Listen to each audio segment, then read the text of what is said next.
Ouvrons un chapitre santé dans cette édition. Le 19 juin de chaque année, la communauté internationale se mobilise contre la drépanocytose.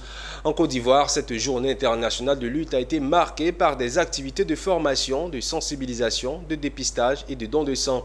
C'est une initiative du club Lyon-Abidjan Diaspora, présidé actuellement par Dr Ismaël Patrice Achirou, artisan infatigable de la lutte contre la drépanocytose. Entre autres buts, il vise à former des soignants outillés pour booster hors de la Côte d'Ivoire cette maladie. Le compte-rendu réalisé par Mondésir Nascimento.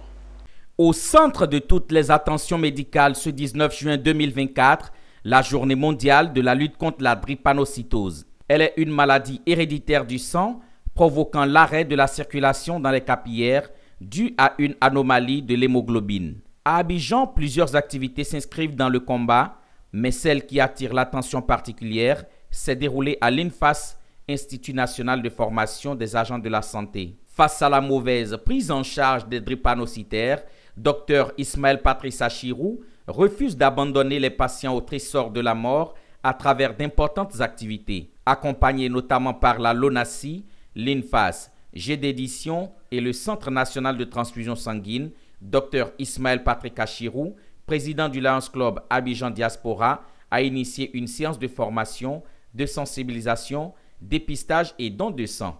Le but est d'informer et former les étudiants de l'INFAS sur la drépanocytose et les préparer à une lutte ardue contre cette maladie. C'est vraiment la bande dessinée que nous éditons aujourd'hui à travers par GDédition. La drépanocytose n'est pas une maladie du sorcier, la drépanocytose n'est pas une maladie du génie, la drépanocytose n'est pas une maladie qui est induite par le paludisme.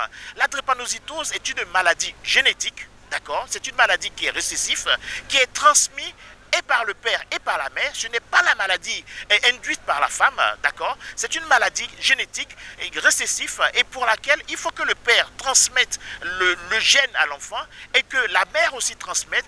Voici en fait l'enfant drépanocytaire qui souhaiterait vraiment une prise en soin au quotidien.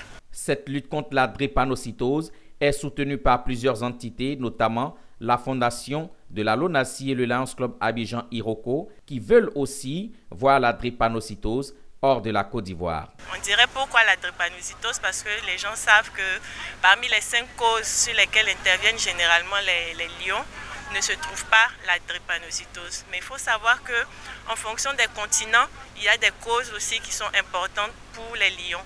Ce qu'on souhaiterait, c'est que le dépistage soit fait en salle d'accouchement à la naissance, pour qu'on puisse détecter très tôt quel enfant est drépanocytaire, quel enfant ne l'est pas, et la prise en charge va être efficiente. Vous savez que la LONASI, à part les jeux du hasard, œuvre aussi dans le domaine caritatif et tout ce qui concerne le bien-être de la population. Et le président du conseil d'administration même de la fondation LONASI tient à ce que cela soit exécuté en de bons termes. Soulignons que le président du Lions Club Abidjan Diaspora, Dr Ismaël Patrice Achirou et ses partenaires, une fois par mois, organiseront des dépistages et des dons de sang en Côte d'Ivoire.